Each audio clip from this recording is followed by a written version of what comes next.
Hello বন্ধুরা, সবাই কেমন আছো? আশা করি ভালো আছো, আর আমিও খুব ভালো আছি। তো দেখো আজকে আমি কি করছি, ফ্রিজ পরিষ্কার করছি। তো ঠান্ডায় ফ্রিজে খাবার রাখলে কেউ খেতে যাচ্ছে না, এত প্রচণ্ড ঠান্ডায়।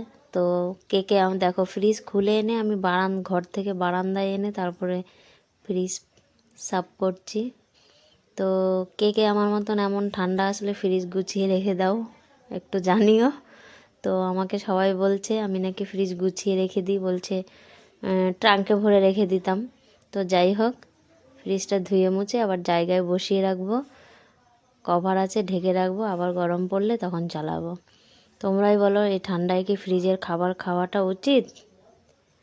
ঠিক নয়। এমনিতেই ঠান্ডা, এত ঠান্ডা, ফ্রিজে যাই রাখছি জমে যাচ্ছে। ঠান্ডা খাবার কেউ খেতে চায় না, বারবার গরম করতে হয়। তো এর জন্য ফ্রিজটা আমি গুছিয়ে রেখে দিচ্ছি। ফ্রিজ, পাখা, শীত আসলে আমি এগুলো গুছিয়ে প্যাকিং করে রেখে দিই একদম। তারপর আবার গরম পড়লে তখন আবার নামাই। তো যাই হোক, দেখো আমাকে কেউ চিনতে পারছো কি না, শাড়ি পরেছি। তো শাড়ি পরলে অনেকে অনেক রকম টোন টিটকারি মারে। নাইটি পরি বলে সব সময় শাড়ি পরলে নাকি নতুন নতুন লাগে, বাড়িতে একটু শাড়ি পরলে কৈফিয়ত দিতে হয়। কি ব্যাপার, কোথায় যাবে? আমার মেয়েই বলে, মা আজকে কোথায় যাবে, তুমি শাড়ি পরেছো? তো দেখো কি অবস্থা, নাইটি পরে এমন অবস্থা হয়েছে, এখন শাড়ি পরলেই ভাবে কোথাও যাব। তো যাই হোক, শাড়িতে আমাকে কেমন লাগছে অবশ্যই জানিও সবাই। আমারও ভালো লাগে শাড়ি পরতে, কিন্তু পারি না ভালো করে পরতে। যাই হোক, তো দেখো ফ্রিজটা আমি সুন্দর করে কেমন পরিষ্কার করছি, দেখলে মনে হবে নতুন।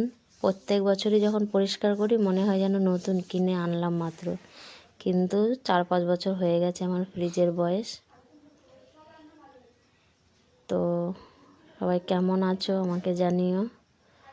ফ্রিজটা ভালো করে ধুয়ে মুছে প্রথম ধুয়ে নিলাম, তারপর আবার শুকনো কাপড় দিয়ে আমি ফ্রিজটা আবার মুছে নেব, তারপর ঢেকে আবার জায়গায় রেখে দেবো, আবার গরম পড়লে আবার চালাবো।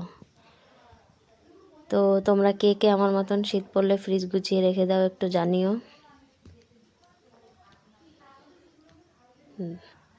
তো সবাই কেমন আছো বলো, আর আমার ভিডিওগুলো ভালো লাগলে একটু লাইক কমেন্ট শেয়ার করে দিও সবাই। তো যাই হোক, ফ্রিজের পেছনেও জল জমে যায়, ওগুলো পরিষ্কার করতে হয়, না হলে কিন্তু অনেক রকম সমস্যা হয়, মশা হয়, অনেক রোগের সৃষ্টি হয়। তো কে